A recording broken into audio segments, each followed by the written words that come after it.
What's going on? Today we're going to be checking out usually the first song I show people when they begin taking guitar lessons, if they are an absolute beginner, first time picking up the instrument. And that is Eleanor Rigby by some band called the Beatles. I don't know if you've ever heard of them. Anyway, they got some tunes. I like using this song because you can play it in a way that only really requires one fretting finger at a time and doesn't even require you to be playing all the strings at the same time. So before we zoom in onto our fretboard here, take a look at exactly how we're going to play these chords. A couple general things. For the entirety of the song, for the chords we're going to be playing, we're going to be sticking to strumming what we call the top three strings, or the high three strings. Now, if you're new to guitar, this part can be a little bit confusing. That doesn't refer to these ones that are closest to the ceiling or closest to your face.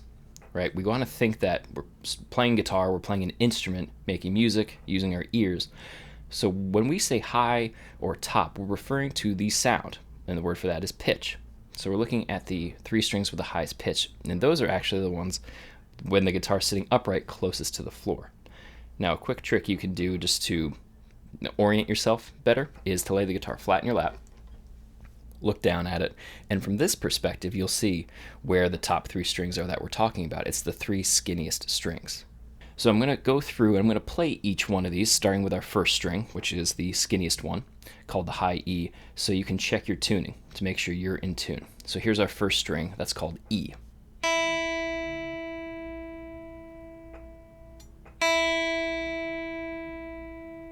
Alright, and then we're on to the second string, which is called B.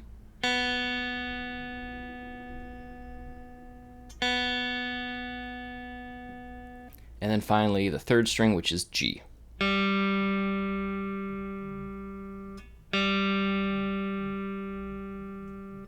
All right, so we got our guitars in tune, and now we're going to zoom in on the fretboard to see exactly how to play these chords.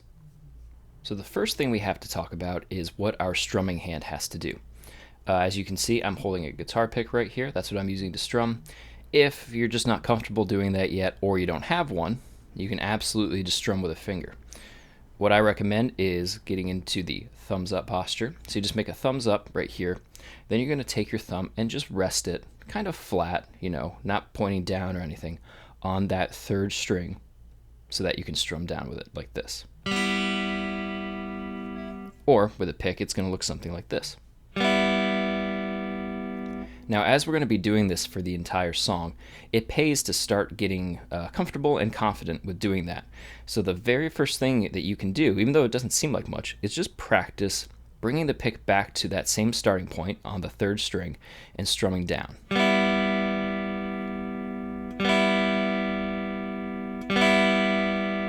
You can see how I'm doing one clear movement here because I'm trying to just get an equal volume out of all the strings. I don't want to go something like that, or pull away and kind of miss that last string there. So you want to kind of mentally think that you're going to go past the strings, and that's going to ensure that you get an equal sound out of all of them.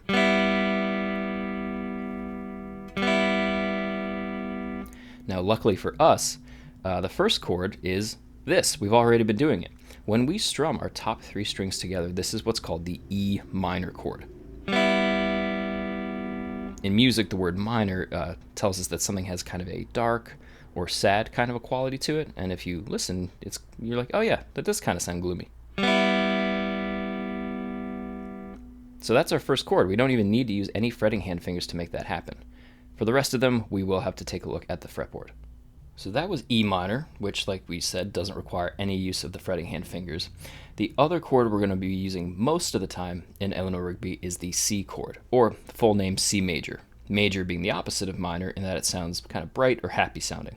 When something's major, we usually just shorthand it to the letter name of the chord. So C requires our first finger. Here it is. We're going to take that first finger and we're going to place it on the first fret of the B string, or you could call it the second string, right here. Now it should make this note. Altogether, the chord sounds like this. Couple things about doing this. Number one, you want to always be trying to fret the note with the tip of the finger. And to do that, you want to make the finger really, really round. We don't want to be kind of doing this, Because first off, it's going to make you need to use more finger pressure to get the string to ring out. When we use the tip, even though that's generally more sensitive and that might kind of sting a little bit more in the very beginning, you're going to need less effort to actually make that happen. So that's the first step, is trying to get that fingertip there and the finger really round, because also we don't want that first finger to get in the way and touch the first string, preventing it from ringing out. And to do that, we need to make it really round. And you can see a little bit going from this, where it's touching it, to where it's not. I'm kind of gently rolling my wrist out or forward. Okay, you can barely see the thumb peeking up over the top right here. I don't have it up there. I kind of have it hanging loosely, and I've got a lot of space between my palm and the guitar neck. The last thing you want to be doing too is making sure that you're fretting it right next to the actual metal fret itself right here. Even, you're going to get that C note anywhere in this space, but especially on fret 1. The farther away you get from the metal fret, the harder it is going to be to press down, and the worse it's going to sound. This is the sweet spot. We want to be right next to it without touching it. Because again, if we're on top of it, we're preventing the string from ringing out. So that's kind of our target. That's our bullseye right there. And as you practice the chord, always make sure you check on all 3 strings, one at a time, to make sure that they're cleanly ringing out. Now, for the entirety of the song, just like how we're only ever strumming on the top 3 strings, we are going to let these chords ring for 4 beats, otherwise known as a whole note. Now, when we strum the chords, we are going to be hitting it on beat 1. Not before, not after, right on beat 1. So you want to count out loud so you can hear those beats happen. And if I'm playing the C chord here, I'm going to strum it when I go 1, 2, 3, 4. 1, 2, 3, 4. Counting is huge. Rhythm is the most important part of music, so you want to be playing with rhythm right away and working on keeping that nice steady beat going. Even though it feels silly, counting out loud is often the best thing to do if you're not used to playing this. So our first section, I call that the refrain. You could call it the intro, but it does pop up later in the song, so I feel like that's a better way to keep track of it. The refrain starts on our C chord, and we're going to strum that twice, so it's going to be 2 counts of 4. 1, 2, 3, 4. 1, 2, 3, 4. Then I'm going to let go and go to my E minor chord for another 2 counts of 4. 1, 2, 3, 4. 1, 2, 3, 4. Then we just do it again. Every section in the song is going to get played twice. So here it is. 1, 2, 3, 4. 1, 2, 3, 4. 1, 2, 3, 4. 1, 2, 3. Repeat. 1, 2, 3, 4. 1, 2, 3, 4. 1, 2, 3, 4. 1, 2, 3, 4. Next up, we have the verse of the song, which is a little bit unusual because instead of the usual 4 measures, 8 measures, 16, we like to make it divisible by 4 in music, we have a 5-measure phrase, which it's just kind of unusual. It might take a little bit to get used to counting that. What we're doing for the verse is now starting on our E minor, which is nice because that's the one we ended on last time, and we're going to be strumming that for 3 measures. So you'll see when I count that, I'm going to change the first beat from 1 to whatever measure number I'm on as I go through it so I know where I am. 1, 2, 3, 4. 2, 2, 3, 4. 3, 2, 3, 4. That way I know it's time to switch to my next chord, and of course it's C major for the last 2 measures of the phrase. 1, 2, 3, 4. 1, 2, 3, 4. And just like the refrain, that gets played twice. Here it is. In 1, 2, 3, go. 1, 2, 3, 4. 2, 2, 3, 4. 3, 2, 3, 4. 1, 2, 3, 4. 1, 2, 3. Repeat. 1, 2, 3, 4. 2, 2, 3, 4. 3, 2, 3, 4. 1, 2, 3, 4. 1, 2, 3, 4. And now it's time for the chorus of the song and the last new thing you're going to have to learn before you can put the whole song together. This has 2 new chords. Now, we could technically get away with playing this part by doing two E minor chords, then C, and then going back to E minor, but we're going to be a little bit more adventurous than that.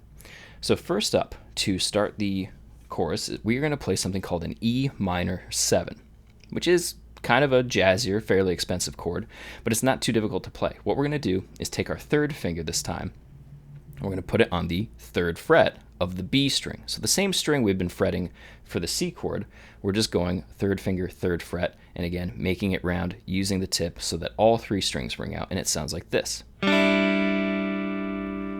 That gets held for 4 beats, and then we're just going to go to our 2nd finger on the 2nd fret and do the same exact thing. This is called an E minor 6.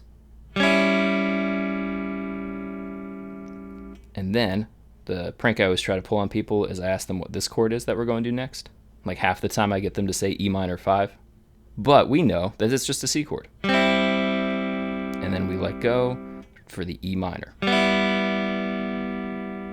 And that, like all the other sections, goes 2 times. So here it is all together twice in a row. Here's my E minor 7. 1, 2, 3, 4. 1, 2, 3, 4.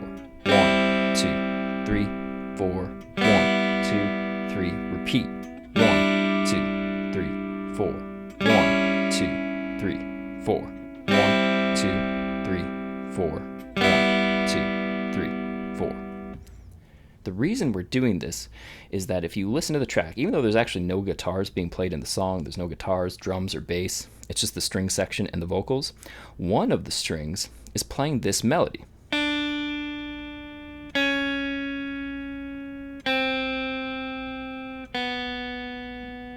So in arranging it for guitar, what we're doing is just taking those notes, putting them in the middle of our chords, and you get a cool guitar part out of it.